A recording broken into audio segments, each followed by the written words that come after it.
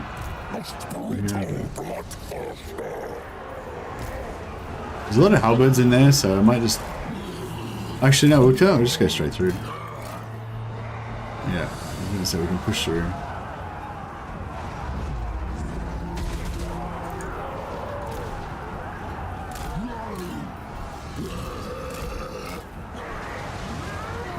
We can't.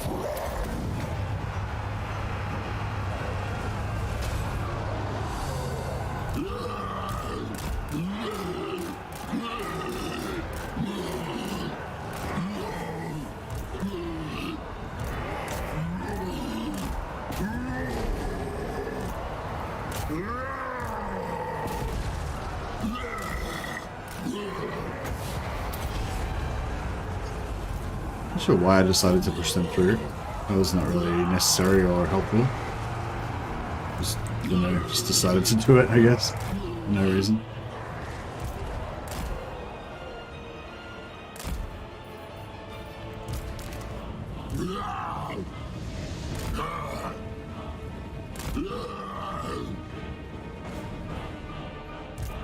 The drinker of blood.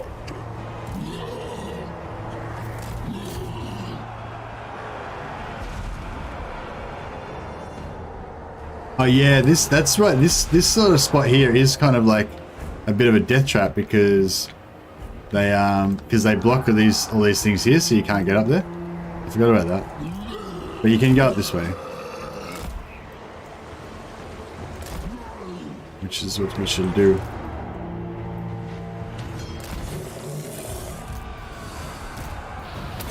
Father's blessing.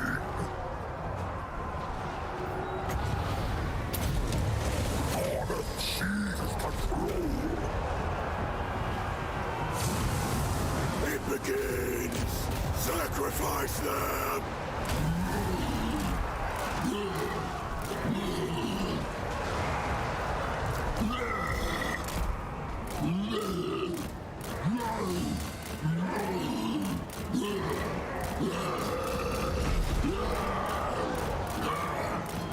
They're pretty nice. They got like really nice mass. The armor and everything just means that they don't take any damage. You can just push them through. Yeah, they're pretty good, these blood crushers.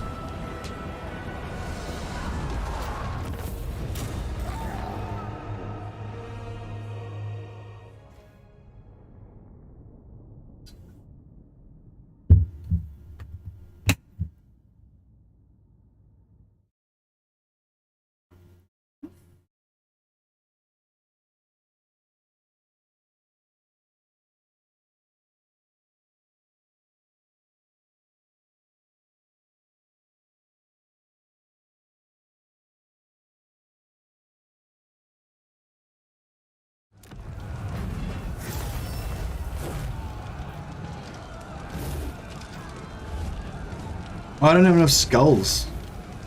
What the fuck?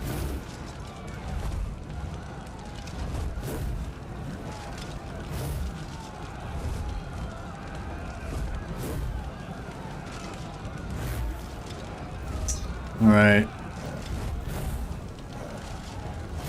I'll can harvest some skulls again. Oh, actually, no, fuck this. We won't. Let's like fuck Marienburg. No, we're not going to build here. Like, we'll go further in. Skarbrand, slave. Yeah, we'll set up our empire in here. I think is the way to go. March to war. Nothing slow you. Seek new slaughter. Court's herald. Herald of Khorne. Actually, we could send one of these to take that. That'd be pretty good. We'll circle. Maybe we'll circle back and take Marienburg. Intensify my blood rage.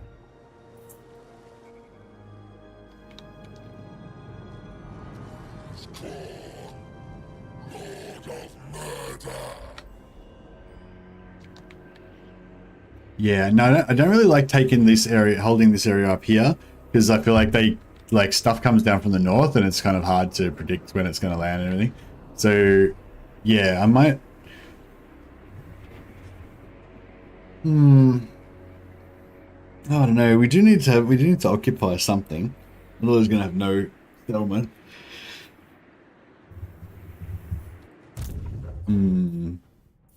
I know. We'll think about it. We need to get some cultists though. So yeah, so apologies I had to do the restart because I set my yeah. So for those of you who missed the start, basically this was supposed to be the second this was supposed to be episode 2 of our campaign, but I realized I had the wrong difficulty on. I've been playing on hard, very hard the whole campaign. So I restarted today on legendary because I don't know, I want it to be proper. I kind of like this version of the migration better anyway because it's like a bit faster and.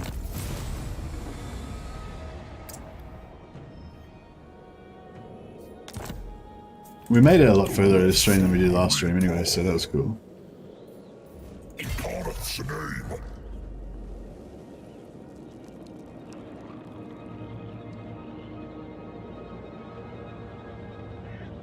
Leave this place. Greatest bloodletter. Go. Okay, I think that if we go that way. Oh shit! Could have fought him, but oh nice, we can get him. It would have been better to put this guy like next to him so that we could actually get the extra thing off him. But yeah, so he can take him. This guy can take that guy. Skarbrand can take this guy, and yeah, that looks all good. Looks all good. Yeah.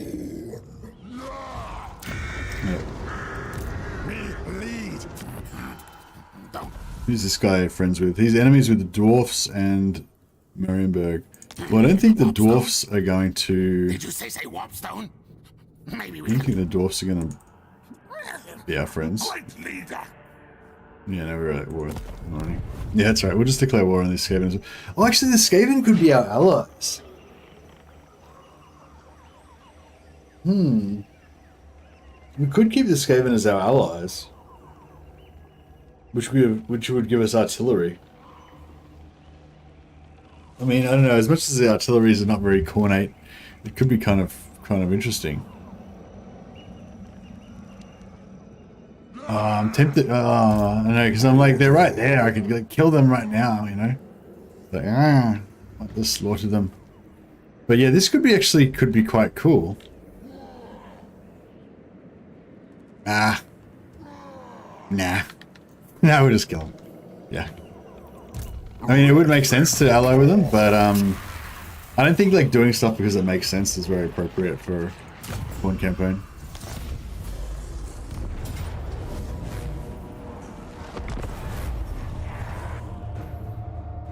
We'll just slaughter them. Did anyone see the Dawn of War stream that I did yesterday with Andrew Jones? We played Dawn of War 2 co-op. I don't know if any of you guys played that with a mate when it first came out, but yeah, I think Dawn of War co-op is like probably Dawn of War 2 co-op campaign is probably my favorite co-op experience that I've ever had. Although I did quite enjoy that Rome 2 co-op that I had with my mate Dave.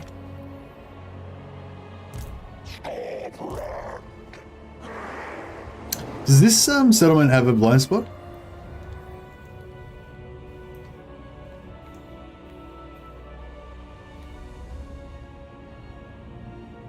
Yeah, no, this one doesn't have a blind spot, does it?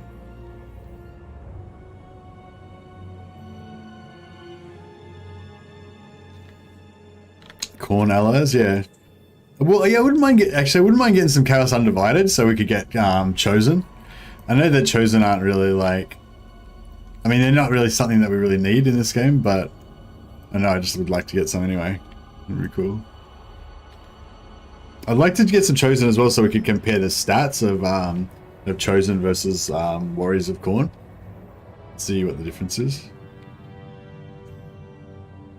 Well, I don't know. There's not really a blind spot, but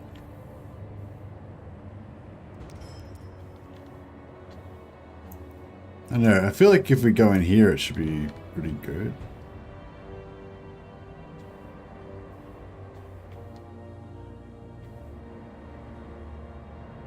We've got access to 2, yeah. Yeah, if we come in through here, we've basically got access to these 2 points straight away, so we can shut off their towers. Yeah, it looks pretty good.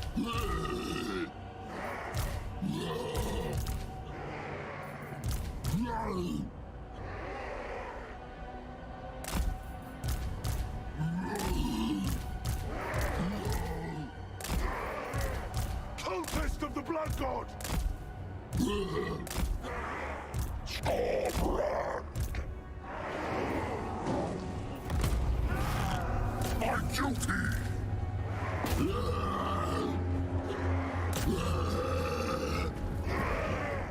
I did play a lot of Dawn of War 2, it's a really good game. I still watch multiplayer casts of it. Nice. Yeah, Dawn of War 2, like multiplayer, you know, like PvP against other players, you mean? Or like multiplayer co-op, like while we played? Oh, Skarbrand just copped a freaking... This thing is really strong, actually. Maybe I should just, maybe I should try and tank the tower with this, yeah. Just spread it around a bit, let this guy have a few hits as well. These towers are really nasty. Over here! Following the wolf signal!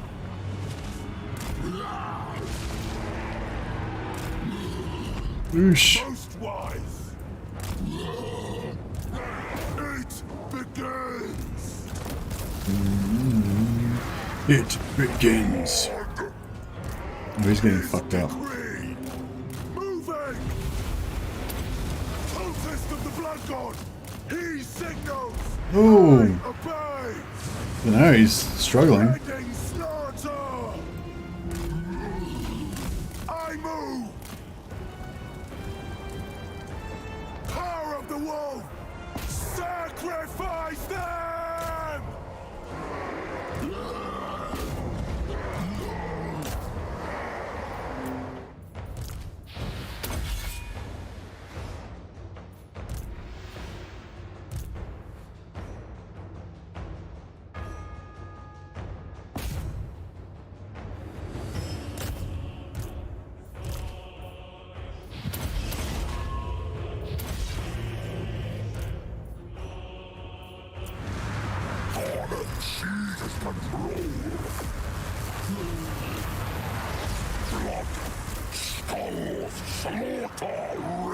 This isn't really, no, that great. I feel like we're getting a lot of hits. Strength through sacrifice! Khorne wills it.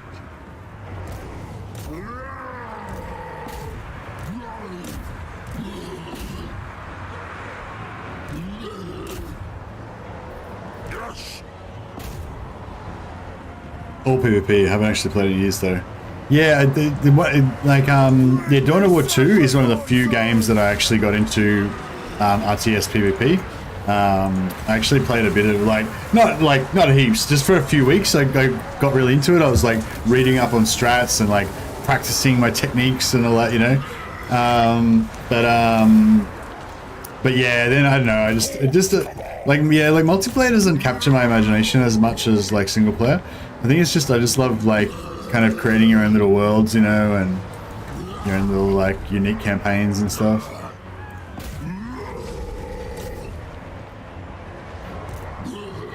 I obey! Blood, skulls, slaughter! Bloodfather, guide me!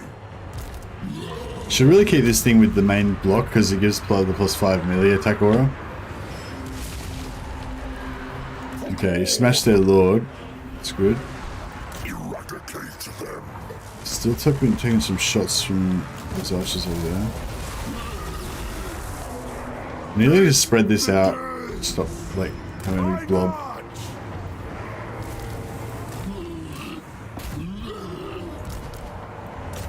Oh shit. Look, this is the problem with these fucking demons, man. They lose morale and then they just melt. I mean, hopefully I could kill some of these guys, maybe. Maybe I get Skarbrand over there. Nah, there's nothing. They're just done. It sucks. Like yeah, I don't know. That's the thing. I might just switch them out for Chaos Warriors, because Chaos Warriors just, you know, they can't die. I feel like once you start rift farming, there's no going back. Yeah, no, like it's addictive, isn't it? The power, the ultimate power. I feel like it feels good as an exploit though, because like you have to work for it, kind of, like, you know what I mean? It's not like you just do, like with that movement exploit, it's just kind of bullshit. It's kind of bullshit, you know, like. But with the rift farming, like, you still have to create an army. You still have to be able to create an army that's fast, that's strong enough to be able to do it. Because you need an army that can fight army after army after army, and like literally never take any damage, or like always be able to replenish the amount of damage that it takes. And you've only got a time limit. You know, you've got to get that done before turn 33, or 33-ish. You know, turn 28, whatever. You got to do that in time for the rifts. You know. So it's like, yeah, it's sort of cool. Oh, we're gonna lose these fuckers as well. Yeah, so I kind of feel like it's a kind of a cool exploit, because it's like, yeah, it doesn't feel too cheap like some of the other ones. It actually feels kind of cool. It doesn't even really feel like an exploit to me. It just feels like, you know, that's just how the game is. It's what you're supposed to do. But yeah, I'm pretty sure you're not supposed to be able to do that, but. In my gorgeous deck is slowly being whittled down. I've got to be on my toes, come out on top as many times as I can. Yeah, that's it. Yeah, like, yeah, that's especially depending on what you play. Is like, if you're playing like a Stalton Bear Cav or whatever, then you just no brain. You don't need to really try. But with some factions, it's quite hard. You know, like with Slaanesh, you got no healing. You know, you got to be really careful with Slaanesh. Yeah, I don't know. Yeah, it's a cool mechanic, I reckon. Yeah, the roleplay element of MP is pretty limited in the RTS games, yeah. Yeah. No, well, there. I feel that was one of the cool things I liked about Dawn of War 2 multiplayer. Like, I felt like the roleplay element sort of was still there, you know? Like, when you had, like all the voice lines that all the guys, you know? Do you hear the voices too? I feel chaos overcoming me, or something like that. I can't remember what it was now. But yeah, and like I can't remember the Chaos Warrior ones. Like Chaos Warriors and Space Marines were my two favorite factions that I used to play mostly. And like, you know, like when you would upgrade your squads on the fly with the veteran sergeants and special weapon equipments and all that, I don't know, it's just, yeah, it was cool. Like, obviously it's not really like RP, but it's just, it sort of felt like it almost have those RP elements at the same time as, you know, as playing and trying to, the voice lines were great, yeah. They're good.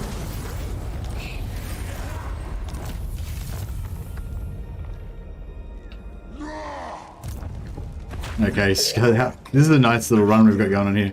So we smash that, then we come down here, and we smash these dwarves to liberate Castle Drakenfels, then we smash Castle Drakenfels, and so on and so on and so forth.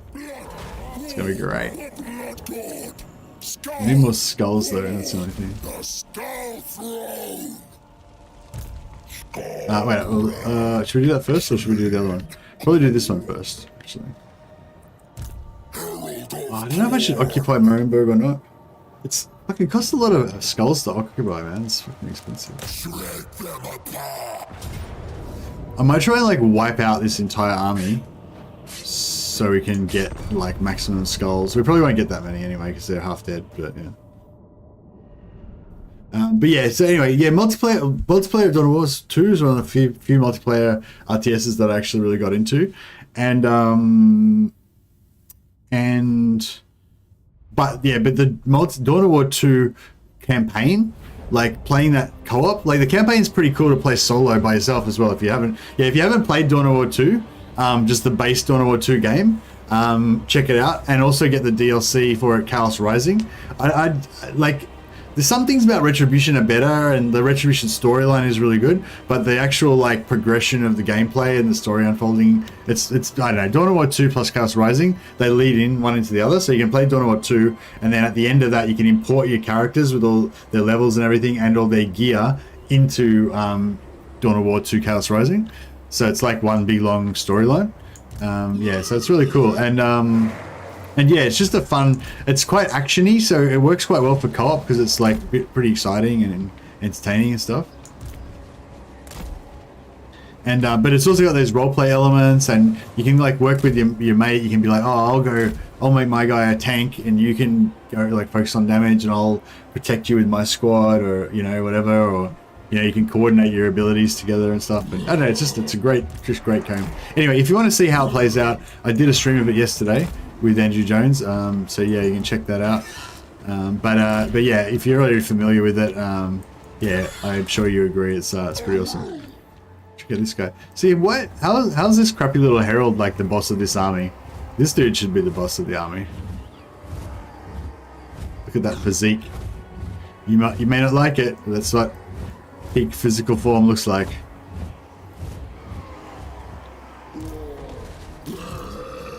Worst thing about Chaos Rising is there's no benefit to getting corrupted. The good guy gear is way too good. Is that true? Because I think well, I don't know. I think that yeah, I don't know. I know like that a lot of like some of the like holy kind of abilities and stuff that you get are really good, and you don't have them for Chaos. But some of the Chaos weapons and gear are pretty strong, aren't they? You reckon there's like the Chaos, you reckon the uncorrupted gear is like way better?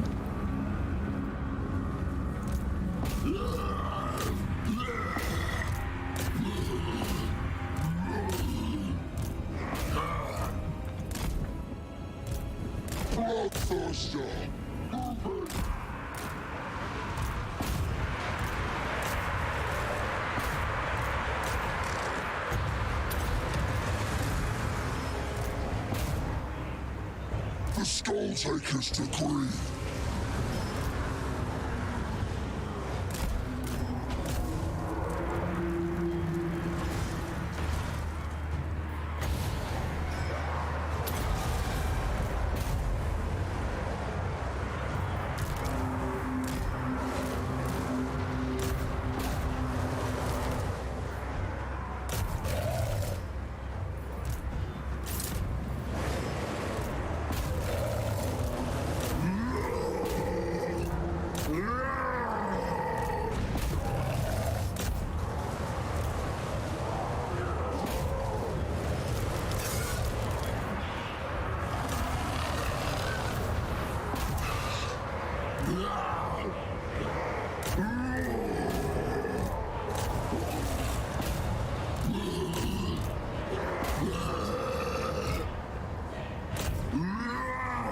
Let's try to kill everything.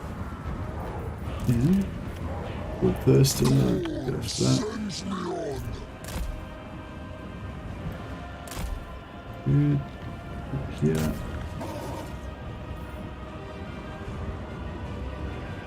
Yeah, I watched a good bit of that VOD. Oh, nice. I hope you enjoyed it. Yeah, my plan with that one was like, yeah, I just thought, I don't know, I just had a lot of fun with the co-op, and I just really wanted to kind of nostalgia, like do that. Also, Andrew Jones hasn't played it before, so I thought it really cool for him to play it. But also, I just wanted to just promote it as a really good co-op experience, basically. Like, for any of you guys out there that have got a buddy and you're looking for a co-op thing to be played to be fun, and you somehow missed Dawn of War 2, or you never played a co-op, and by now it's probably been 13 years since you played it, so it's probably about, you're probably ready for another playthrough, yeah, it's really fun.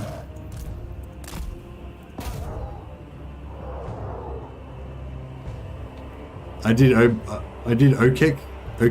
What? You liked the Orc campaigns and the Space Marine campaigns. Nice.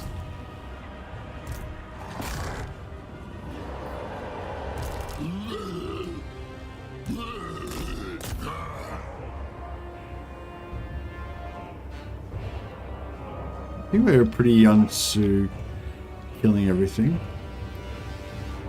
No, I'm not going to get that one. It's still off the mark there. Oh, that'll probably do it. We'll fast forward a little bit now. I didn't even know the game had co-op before I watched the stream. Yeah, no worries, man. No, well, yeah, that was the idea of it. Yeah, I don't know how much we'll get to. Like, I can't like. In my mind, I kind of like the idea that me and Andrew Jones will play through all of Dawn of War 2, and then we'll play the Chaos Rising, and keep it going the whole time. But I don't know. I kind of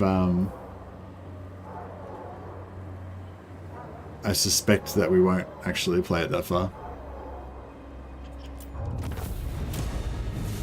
I kind of feel bad as well because we like kept like talking through all the cutscenes and like all the you know, the parts where the Space Marine characters are doing the exposition about what the storyline is and stuff. So it's just like, if you actually try and watch the VOD instead of playing the game, then you'll like, and you think you'll be able to like watch through the storyline while you watch us, you won't be able to. So yeah, we've sort of screwed up there. We just don't have the discipline. Well, I don't anyway. Andrew Jones does, but yeah, I don't have the discipline to like sit still for it.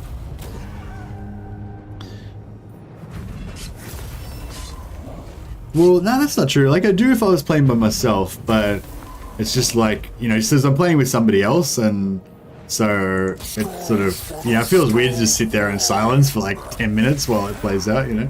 Some of them are quite long, like the talking parts. Ooh, big pile of skulls. Don't mind if I do. Herald of Khorne.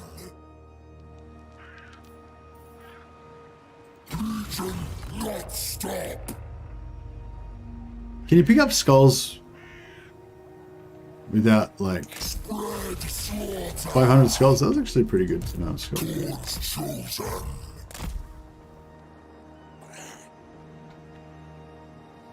Not bad, not bad. Khorne's herald. Skarbrand slaved Khorne.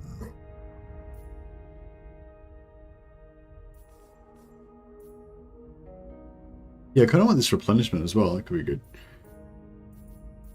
Big skin, missile resistance. Yeah, he needs the missile resistance. Yeah, it's a good 1-pointer. Take that. A tool of Khorne's wrath. Alright, sorry dwarfs. But they didn't run. Look at those dwarves are pretty strong. Well, I suppose their army's pretty unimpressive really, so that makes sense that they didn't run, I guess. Yeah, imagine watching and not playing it. Couldn't be me either. Yeah.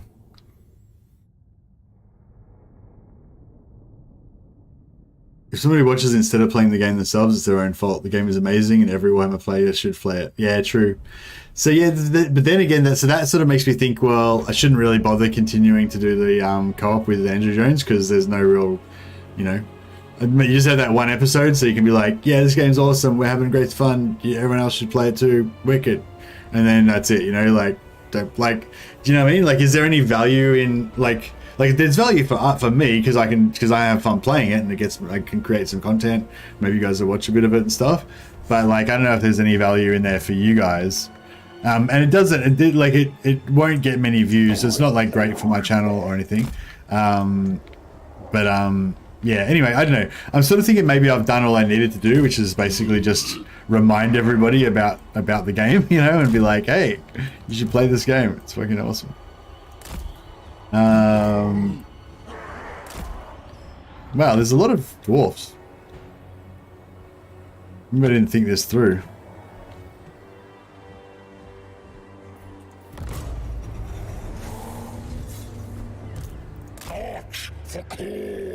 On the other hand, fuck it. Skarbrand can probably kill them all by himself. See how he goes.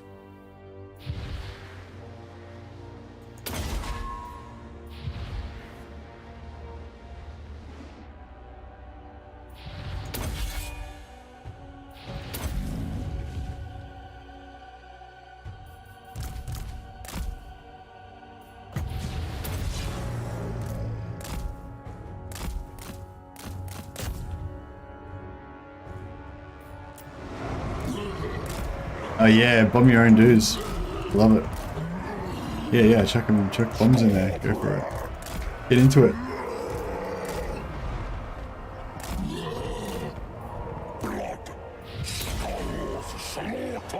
Skarbrand versus 1000, yeah. We got this.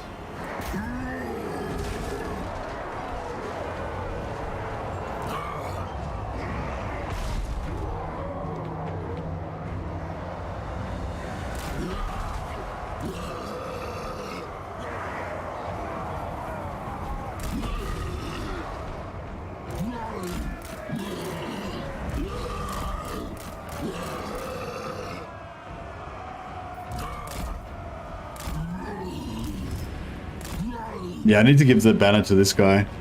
He's getting pretty low on his health.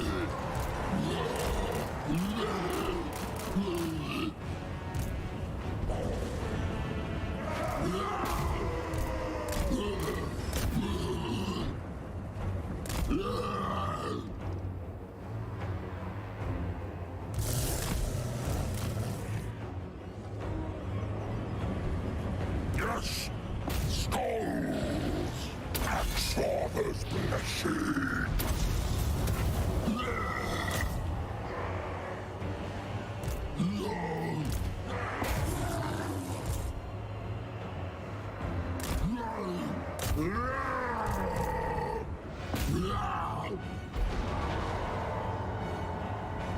Congrats on whopping 13,000. Ah, thanks up, Marius. How you going, man? Welcome.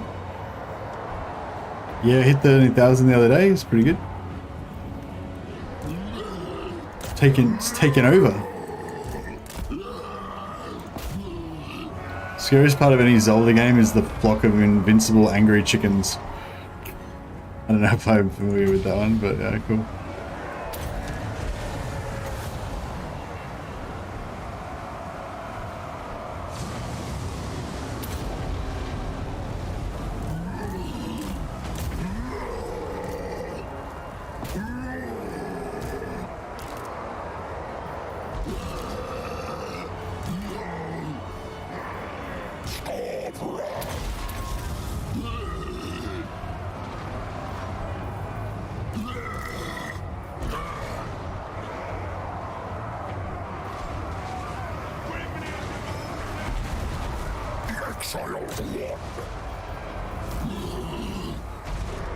I want to pull these guys out now.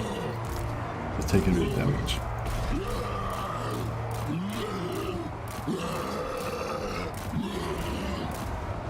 Oh shit, this thing's getting fucked up. Oh no! Oh my god. Why? Oh, we rallied it. We rallied it. Thank god. Dear me. Yeah, look. I don't do very well with my demonic units, so you constantly get them killed all the time. It's like you like Skarbrand's just like as I keep like getting units killed off. I've lost 2 or 3 now. As I keep getting units killed off, like Skarbrand just absorbs their power and becomes even stronger. So it's all fine. Skarbrand's just like killing all of himself. It's fine.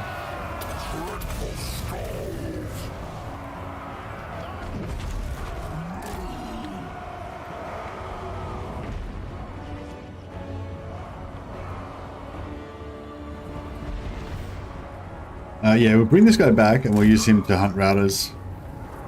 That way he can,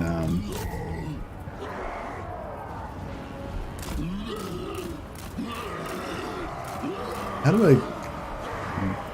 I'm sloppy. Like, how do I let them get in there?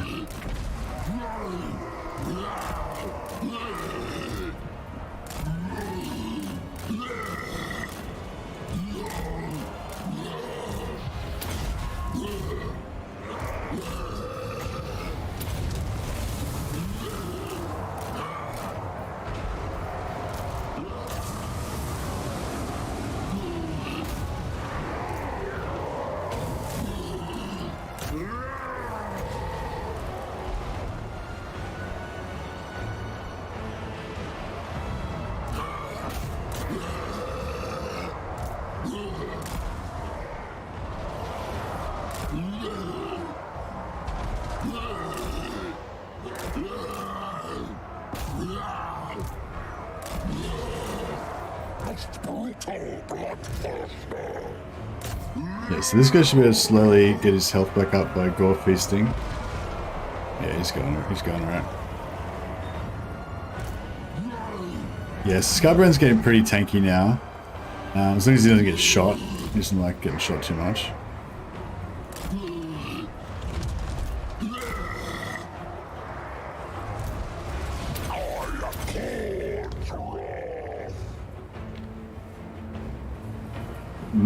There's one big angry chicken in Warhammer 3. Yeah, for sure. Just for Khorne. Well deserved in my opinion. Looking forward to Mortal Empires, playing some Crusader Kings in the meantime.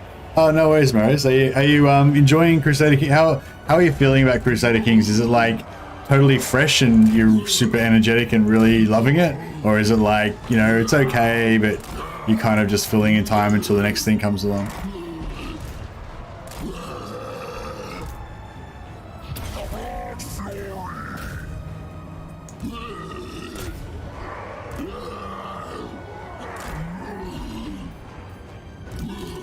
This guy's got a bit of health back already.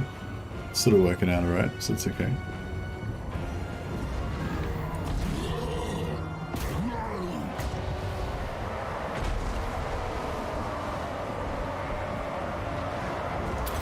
Yeah, I don't think we got both. Didn't get this one. That's right.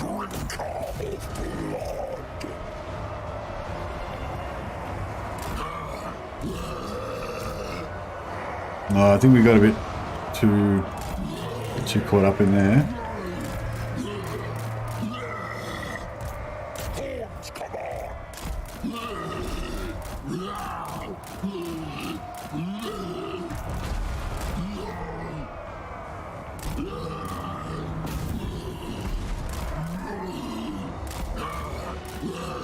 Yeah, I've got a few of them killed, but it's okay.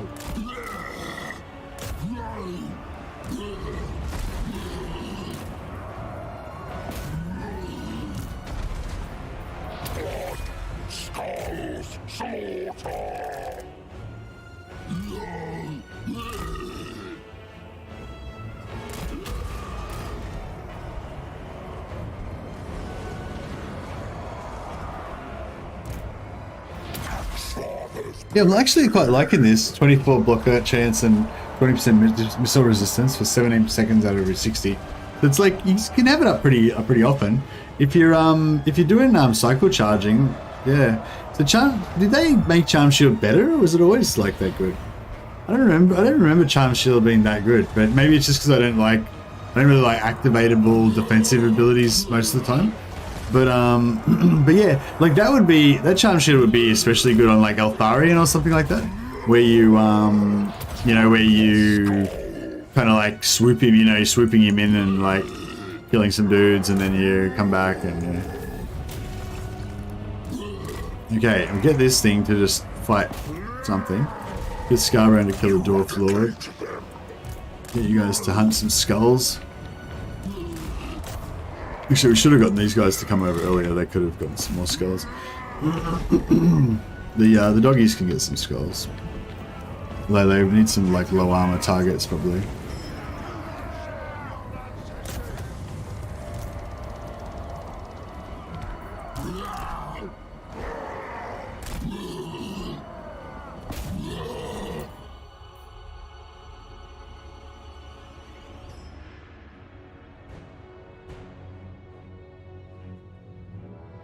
Skarbrand's gonna nobble that dwarf.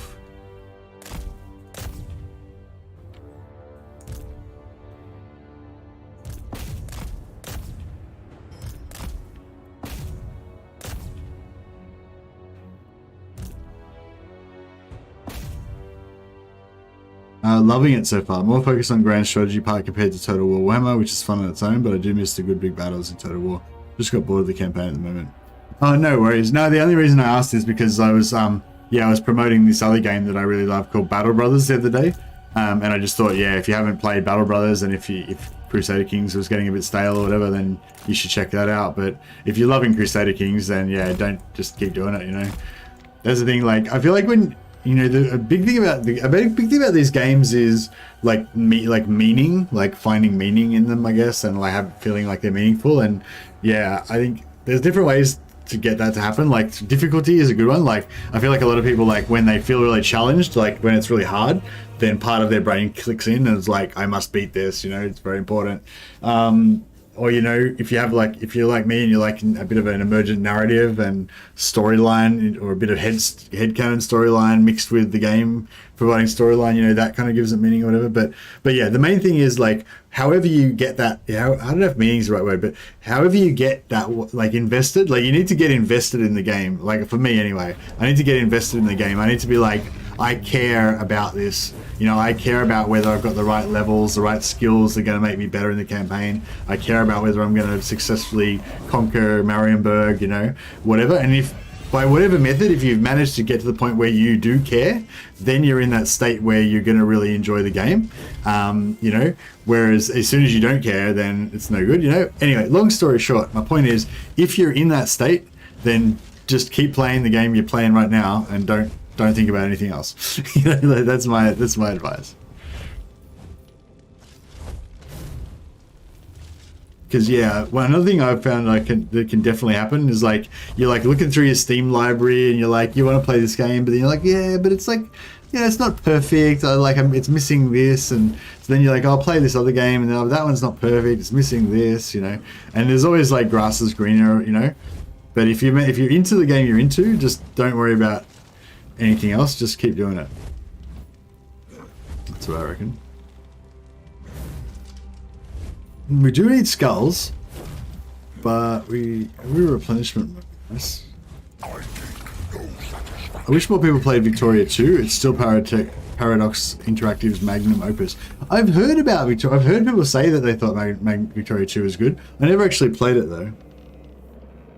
Nothing they made after even comes close. Oh, really? Did they make a Victoria 3, or are we still waiting for that?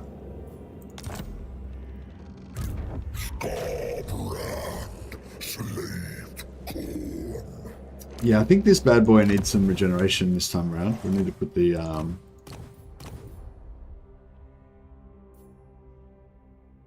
actually, no, we'll put the living scales on Skarbrand. Oh no, Skarbrand's got the charm shield's pretty good on Skarbrand actually.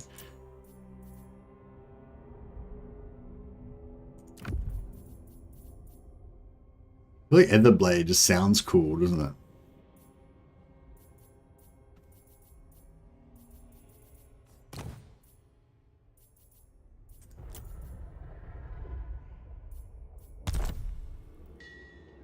Skarbrand, slave Khorne.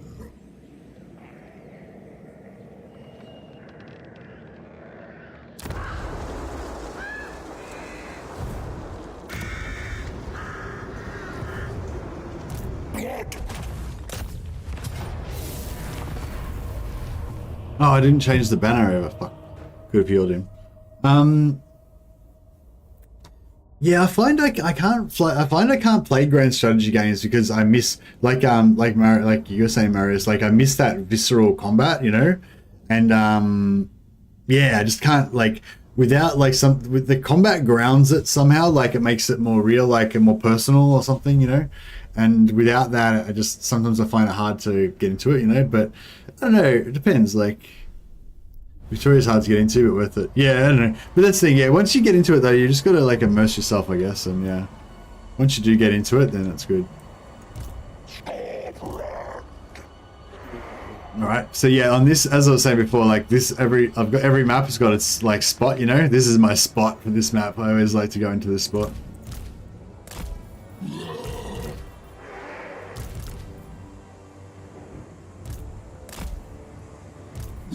We're gonna need to recruit some more units soon. We're getting pretty low.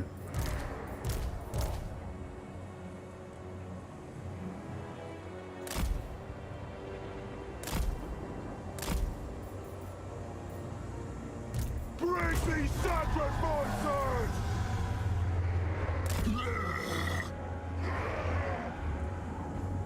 I serve the Axe-Father!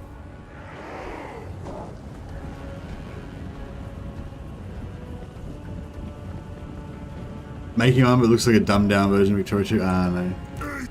Yeah, I don't know. Like, I can get into sort of. I don't know, yeah. I can get into some games without that don't have that sort of action element, but like there has to be like I don't know. I need a bit of RPG usually or something, you know.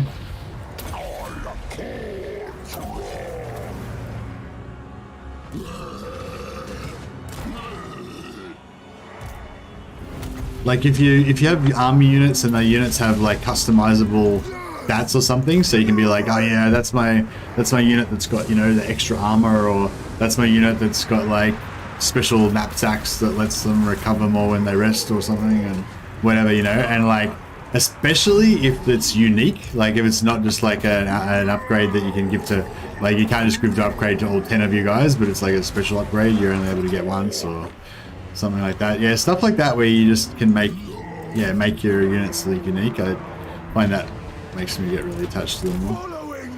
God damn it, these guys having a bad time. I go for the exiled one.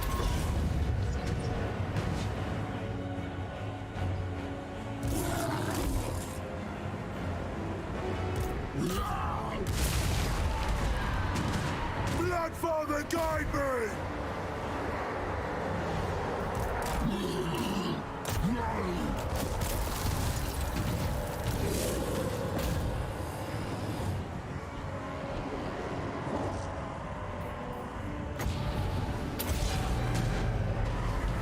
Servant of the Murder Lord!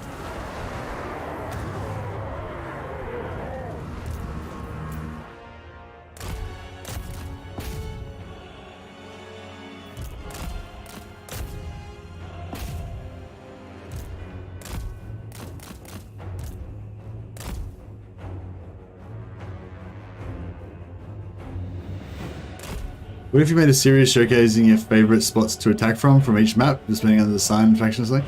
Yeah, that could be cool.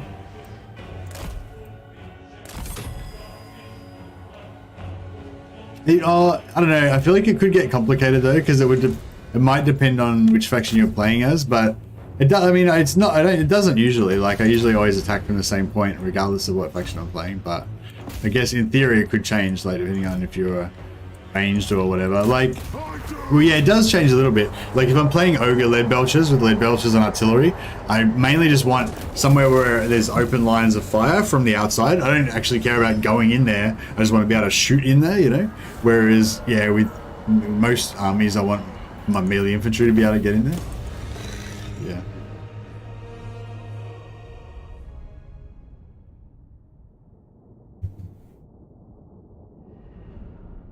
I think that's why CK is so popular. You can have a lot of fun even if you don't know what you're doing. Really? I'm pretty sure I bought it because I love that sort of game. I just have never had time to actually get into it or learn it or anything. Yeah. Do you miss Mortal Empires yet? Yeah, I do. I do miss Mortal Empires, but I'm also really enjoying this. You know, I'm not like I don't want to play Mortal Empires over this yet, but I can see a time where that might come.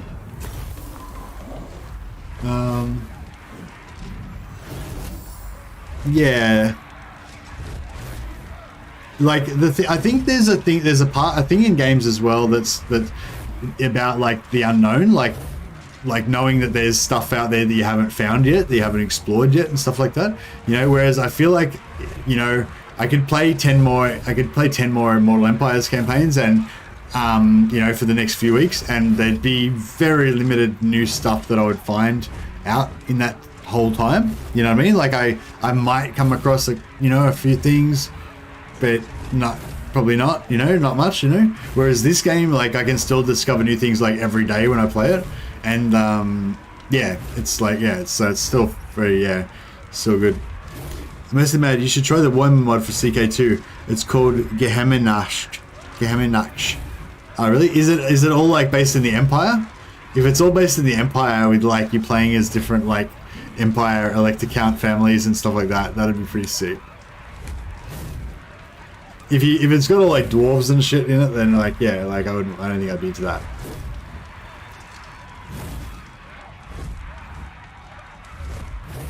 Like I don't mind there being dwarves, but like it'd be weird if you could like marry them and crap. That's the other thing, like sometimes those mods they do, like they're too bodgy, like they don't make sense like properly, you know. It's old world only, sadly. No, old world only is fine. Like basically I'm saying if I was going to play Crusader Kings in a Warhammer background, I'd want it to be just Empire. Like I wouldn't want it to be like have elven families and dwarven families and orc families and crap like that. I just want all the families to be Empire. Maybe some border princes and Marienburg. Is that like how it is?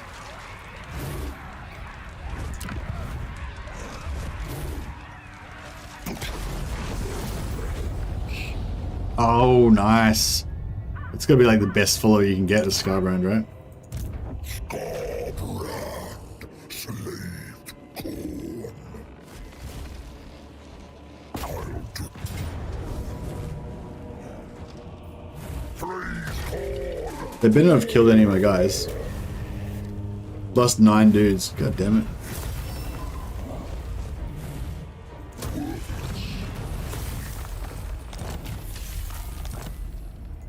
Skarbrand, slave to Khorne.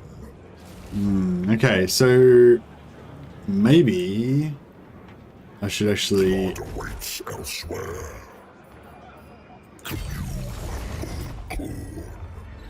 Military buildings are required for global recruitment. That's right. Oh yeah, that's right. I let all my shit get destroyed, didn't I? Herald of Khorne.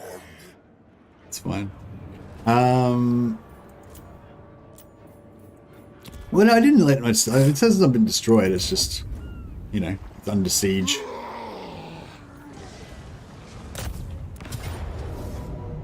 Oh, I reckon we could sally out and fucking take these dudes. Yeah, piss off, you guys. Map is pretty big. You can play as anyone, and there's lots of Empire characters to choose from. You can even contract vampirism. That's pretty cool. That sounds pretty good. So when you say it's old world only, so you mean there's vampires, orcs, greenskins, maybe vampires, orcs, greenskins are all in it. Maybe is it Bretonia there as well? Blood Reaper. Torches. Elephants. Seeking prey. Inhabit. Onward, Northmen.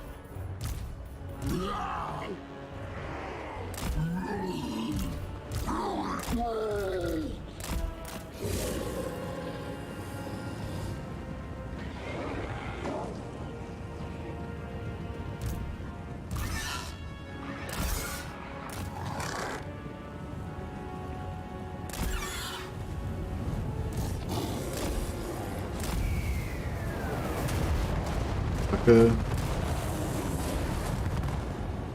Old world plus Ultron, right? And like, but you can't like if you're a human, if you're in the Empire, you can only marry other Empire characters, right? Or can you marry like Teclis or whatever?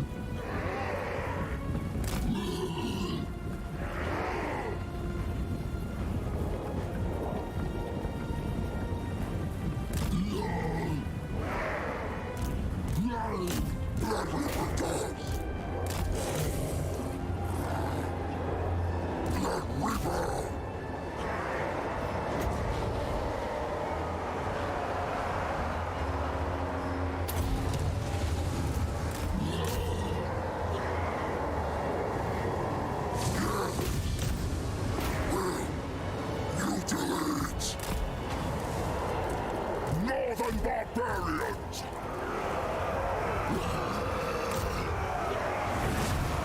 Raid, slaughter. Demon proceeds. Shit, I'm gonna get out of time. That's pretty good. You can take too much damage. Slaves to darkness. Seeking victims.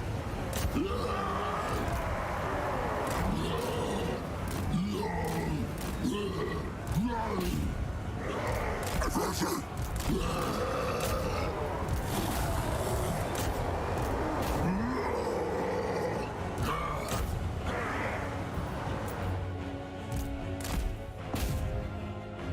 Dick. Cast spell on me. I think humans can only marry humans. Oh, okay, so you can marry like a Bretonian or a guy from the Border Princess or something. That's pretty cool. I don't know. I think I could get into that maybe, but it would have to be like, I don't know, like I could get into that, but it would have to be like the best mod ever fucking made. Like it would have to be perfect, you know? Like it would have to be like exactly Warhammer World, but just using CK, you know, just using Crusader Kings mechanics, but like everything being perfectly kosher for Warhammer, you know, like if I detected any like, oh yeah, that's a thing from Crusader Kings, it shouldn't really be in Warhammer, but it's a relatively minor, so that's fine or whatever, you know, like then it would be shit for me. Like, but if it was like a really perfect true adaptation to Warhammer and everything in it was like fully Warhammer appropriate and stuff, then I think I would probably think it would be pretty cool.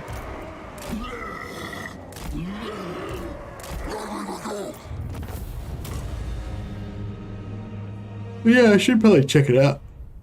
But yeah, we're sleepy. Might have to wrap it up there. I was gonna wrap it.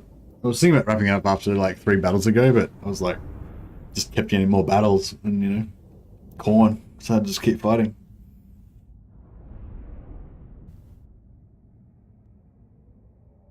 There's too many games to play, yeah, for sure. But nah, I think well, currently I'm playing like Warhammer, Dawn of War 2, and Battle Brothers. So I think I'm gonna just cut that down to Warhammer and maybe a little bit of Battle Brothers, and we might have to shit can Dawn of War 2. See how we go. Anyway, yeah, no, thanks for coming, guys. I appreciate all the support. Yeah, 13,000 subscribers now, so that's really cool. Thanks a lot for everyone who subscribed this last week or so. Thanks for everyone who subscribed all the way since I started. I had no subscribers as well. Thank you, everyone. But especially thank you to the guys that subscribed last week. You know, you guys are my favorites. No, but yeah, no, thanks, guys. I'll just check and see if anyone else hosting. If anyone is playing some Warhammer 3.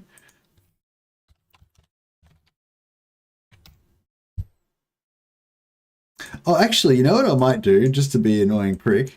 I'll see if anyone's playing Battle Brothers. Battle Brothers.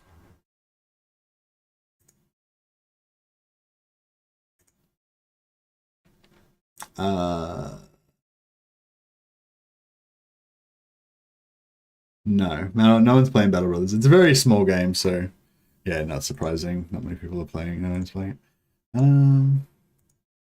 I was gonna force you guys to watch some Battle Brothers, but I can't seem to do that. So yeah, I don't know. No one's really playing. One there's a guy said right. That's the whole region done. Oh, he's got a nice voice. I have to go. All right, fuck it. Let's host this guy. Okay, this guy's called Brought to Bear. He's only got 2 people watching. He looks like he's got about 400 subscribers, so maybe he's just sort of started recently or something. But yeah, I don't know. But he's got quite a nice voice. He's speaking English. He's playing Kislev. So yeah, why don't you guys go over and check out Brought to Bear? Maybe he's like he might be a Twitch streamer. Maybe that's why he just doesn't have as many people on YouTube or something. But yeah, raid him. I don't think I can. Like, I don't think I have the ability to raid people on mine. I think it's only certain people have the ability to do that. I don't know. Do you know how to do it? I'd like to raid him, but I don't know how to do it. There's supposed to be some functionality that lets you do it, but I don't know if they've given it out to everybody yet. Yeah, no, I don't think I've got it. No, I think I checked it out. I checked it the other day. Yeah, I don't think I've got it. Yeah, but if you guys could just click on that link and go over there and say hello. Yeah. No, I get what you're saying. Yeah, sorry. They're going to make it so I can actually literally host, but I haven't got that yet. So yeah, if everyone could like click on that link if you want and go and check out Brought to Bear. There's only a couple of people watching it at the moment, so you know, if like 5 of you go over, then that'll be like he'll have triple the amount of people watching. So I'm sure he'd really appreciate that. And yeah, say hello from me, and yeah, tell me check him a sub. Yeah, check him a sub. That'd be great. And yeah, tell me if he's any good. I would check it out myself, but I got to go and have some sleep. So. But yeah, say hi from me. All right, thanks so much, guys, and yeah, keep an eye out for that Battle Brothers stream if any of you guys are interested. I'll play that sometime, but I'll also still be doing the Warhammer. So all the Warhammer streams will just be at the same time every day, but occasionally there'll be like a bonus stream of like Battle Brothers or Dawn of War or something else as well. All right, catch you later, guys. Have a good one.